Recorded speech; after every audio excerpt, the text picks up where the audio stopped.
I've always had a soft spot for the little 1911 that could, the Detonics 45. Everything we love about the 1911 in a nice bite-sized package. What's not to love? It's the perfect candidate to round out a 1911 collection.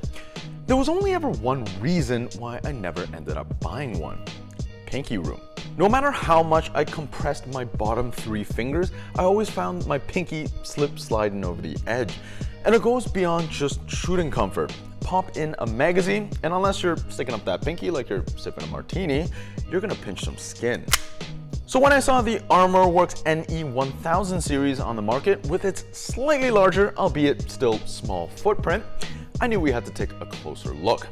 Let's see if this is a not too big and not too small, Goldilocks kind of situation, or if this is the worst of both worlds. Let's take a look. Although these are both compact 1911s, there are a few key differences.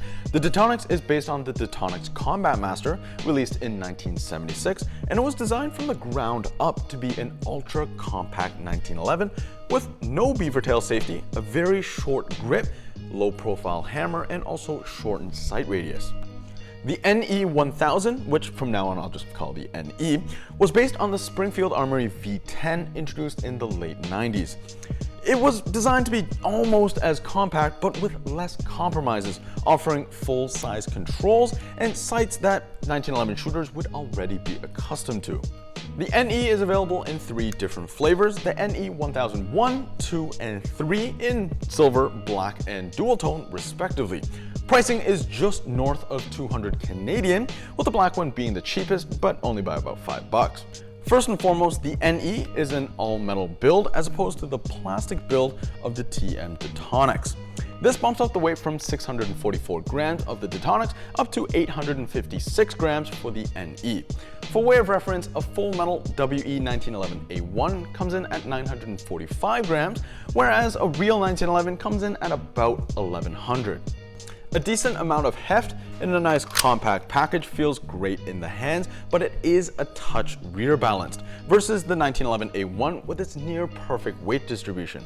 Looking at ergonomics, the controls are nearly identical to most 1911s on the market, with a modernized extended beaver tail, but with safety on the left side only. Most custom 1911 parts on the market should fit this gun just fine. If you already have a 1911 holster, chances are this one will fit just fine, like this SideTac model. Comparing the grips, the NE is about 1 centimeter taller than the Detonics, which is just enough room for my pinky, but your mileage may vary. It also has these wraparound rubber grips with finger grooves, which are actually super comfortable. The finger grooves make the grip a little bit wider and locks your fingers in place, which really helps on a smaller grip. However, it cannot be switched with Detonics or regular 1911 size grips. Compared to a standard 1911 now, it's a centimeter shorter. For my hands, I have a little bit of space left when my middle finger is pressed up into the trigger guard. If your pinky is flush with a standard 1911 grip, even the NE might be a little bit too short.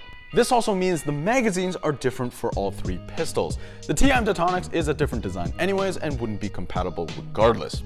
The stock magazine is a little bit shorter than the standard 1911 magazine with a capacity of 13+1 instead of 15+1. The NE will fit regular size WE1911 magazines just fine, but it sticks out a little bit. This also means that you could use extended 1911 magazines as well, or even this ridiculous Works drum magazine for, if you can't be bothered to aim. However, if you want the flush look, short NE magazines might be a little bit harder to find. Looking at the overall footprint, at first the NE appears to be a bit longer than the Detonics with that beaver tail, but with both hammers cocked back, the difference is really negligible, and the beaver tail also does a good job of protecting that exposed hammer. Compared to a standard full-size 1911A1, there's about a 3.5 centimeter difference in overall length. It's a little bit longer than the lower frame of the 1911, so use that as a reference if you already own a 1911. Perhaps a more useful comparison is up against the Glock 19. It's about 1 centimeter longer and 1 centimeter taller than the Glock, but it's worth noting that because that Glock has such a low bore axis, the grip is actually a touch longer on the 19.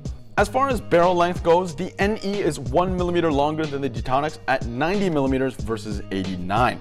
It's identical to the G19, also at 90mm, and 23mm shorter than the full-size 1911 at 113mm. The gun is completely devoid of trademarks except for the 45 ACP chamber markings, which is a shame. It does have the signature slide and barrel ports from the V10, which I think adds a nice little touch. The sights are Novak style sights with bright white dots. They're great to use and much better than the all black Detonics or A1 sights. Unlike most modern 1911s, this one does not have any rails. Personally, I actually prefer the nice clean look, but if you plan on installing a weapon light, that is something important to note.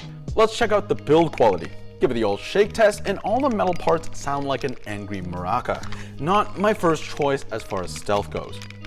Slide play is a little bit of a letdown, and it's average at best at both the back and the front. Barrel play is very good at the front, but does have a little bit of play in the chamber. The controls are excellent with a very notchy safety and smooth mag release. When you pop in the mag, it feels great and has a really nice metallic sound. If you're a fan of metallic clicks and clacks, you'll love racking and manipulating this pistol. The silver finish looks sharp, but the black finish on the barrel tends to rub off in a hurry. This is after about 200 shots. Diving into the internals, the gun field strips like any 1911. Mag out, line up that notch, and pop out the slide release. The only difference is the lack of barrel bushing up front. The internals are identical to a WE/ArmorWorks pattern 1911, so it's perfect if you already have a stockpile of 1911 parts. It's a proven system, so you'll find lots of support for any issues you might have.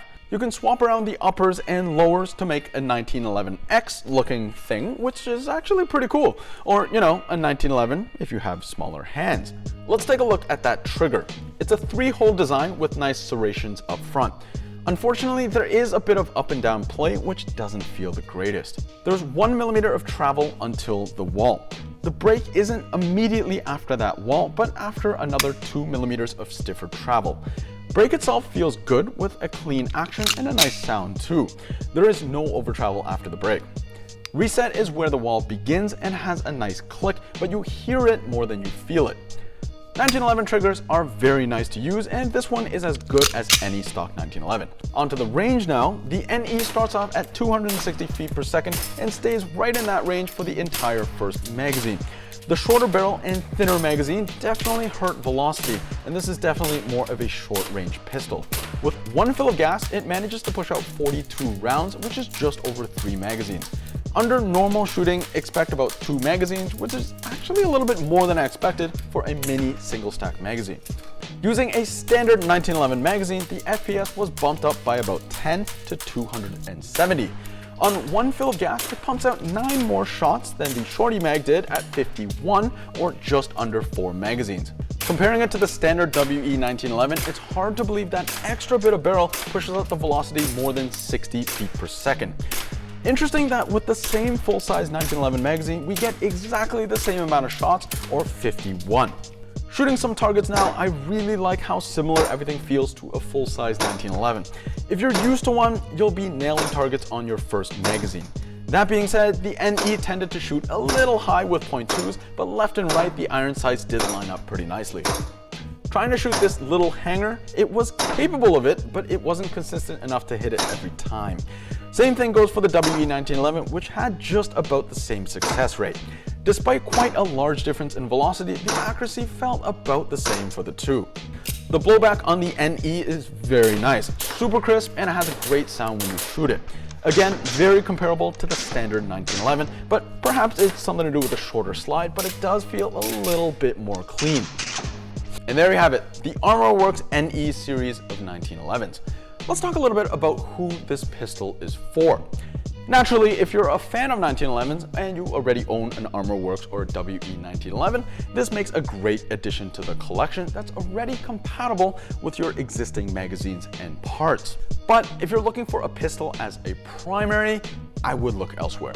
Not only is the velocity not really that competitive, but the gas capacity and ammo also takes a hit as well. I think this pistol is a perfect compact secondary if you predict that your pistol's probably going to stay in your holster more often than not. If you love 1911 ergonomics and controls, but you can't really justify that full size, this is a great option. As always, thanks so much for watching. Make sure you subscribe if you haven't already. and we'll catch you on the next one.